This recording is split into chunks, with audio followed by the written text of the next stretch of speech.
This is Mike from M&R Automotive. Today we're doing a light output video of a GMC Sierra 1500. We have a dual light bar setup, one 40-inch white as well as one 40-inch amber. So these are the regular headlights. These are LED headlights. These are the high beams. And this is the white light bar. Notice how much more brighter the video is. These are regular headlights. Here's the white light bar. You can see noticeably how much output it produces.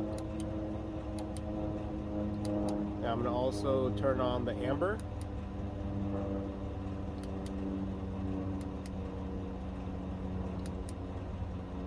It illuminates everything on the road as well as all the signs.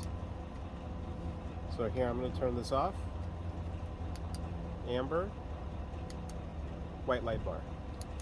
Amber, off. Thank you very much for watching.